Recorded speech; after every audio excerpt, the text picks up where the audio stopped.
Hello, Dr. Hashmi here. I'm just a psychiatrist.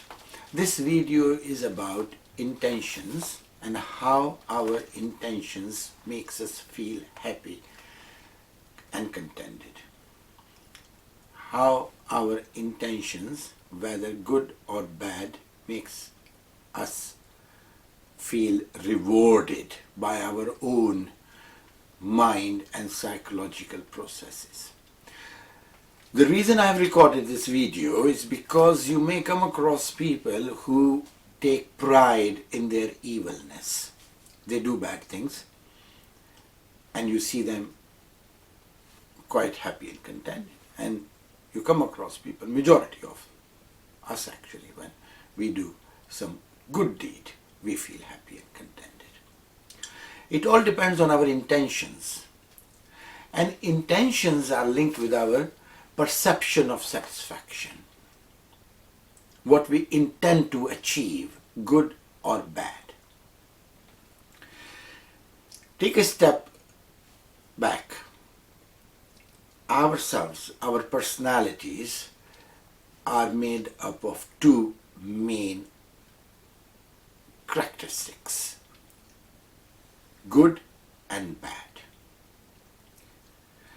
It depends on what side of ourself is invoked and how we make ourselves learn to take pleasure from evil deeds. It's all about learning. It's all about training our psychological process to take pleasure out of our evil deeds.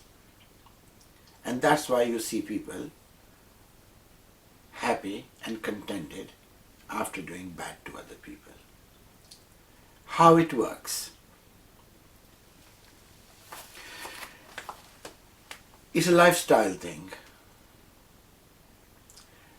People don't commit evil deeds in isolation.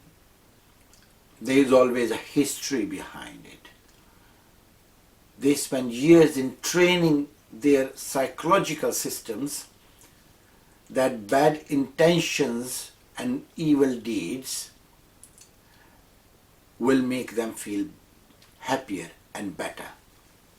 It's the choices we make as individuals. And once your intentions are linked with the perception of satisfaction, you start getting the reward. If your intentions are trained to commit an evil deed and feel happy and satisfied, because that's the linkage you have created and trained yourself in creating that over the years, that will lead to the psychological reward, and you feel happy and contented with no remorse even after committing a heinous crime.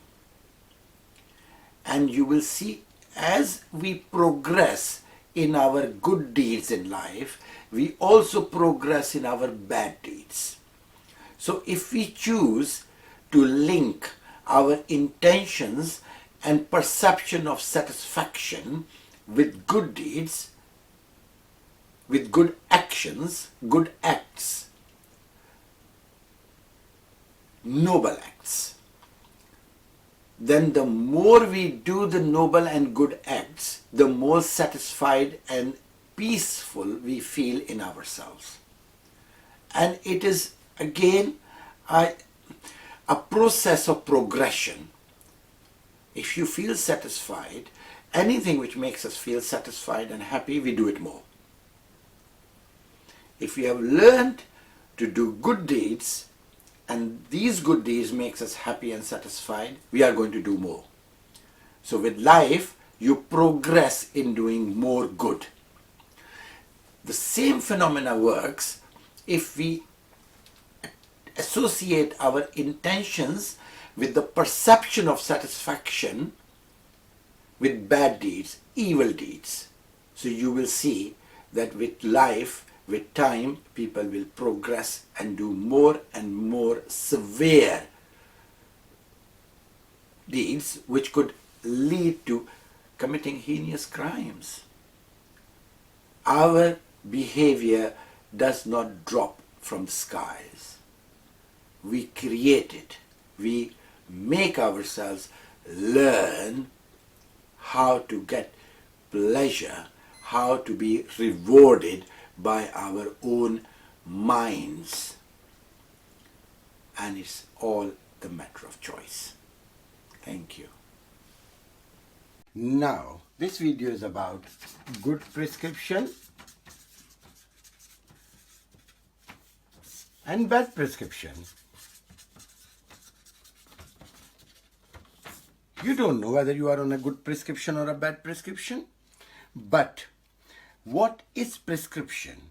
Prescription is a set of medication or recommendation of medication prescribed by a registered medical professional to an individual or a patient to treat any specific condition. Now, a good prescription carries a hallmark of communication between doctors. So if I look at the prescription and I cannot work out the thinking process gone behind that prescription, that is a bad prescription to start with.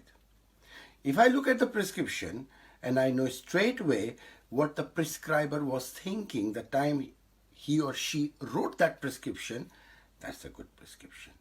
Number two, a good prescription generally carries one drug for one illness. For example, if somebody satisfies the criteria to be treated with medication for depressive disorder, plenty of depressive disorder medication is on the market. One good quality antidepressant should treat depression. If somebody is on 2 antidepressants, 3 antidepressants, which I have come across prescriptions like this, or additional drugs, and one doesn't know why the medication is taking, that's a bad prescription. Then one needs to know why the person is prescribed the medication. When I sometimes ask patients, you are on all these medication, why are you taking all these medication? A lot of times they have no idea why they are taking this medication. That means that's a bad prescription. They don't know that why they are taking that medication. It is the responsibility of a prescriber to explain to the patient why they are on any specific medication. Then the last thing is, a good prescription will not have extras to it. A bad prescription will be full of extras, like the medication which might not be directly linked with the treatment of disorder, but just for the sake of completion added to the prescription. Secondly, every drug is recommended in a specific dose for treatment. If you prescribe medication in a subtherapeutic dose, that means less than what is required to treat a disorder, and then you add another medication to it, again in a dose less than what is necessary to treat a disorder, that's a bad prescription. So there's a good prescription, there's a bad prescription. Always ask your doctor why you are prescribed any specific medication, what are the side effects of it, and take your full list of prescription to the doctor. Ask them, is there any interaction between this medication? Are there any side effects which actually making the prescription not work in a cohesive way? If the drugs prescribed on a medication, on a prescription, if they are working cohesively, they are going to get you better. If the drugs are not working cohesively, you can take 10 tablets in a day, you're not going to get better.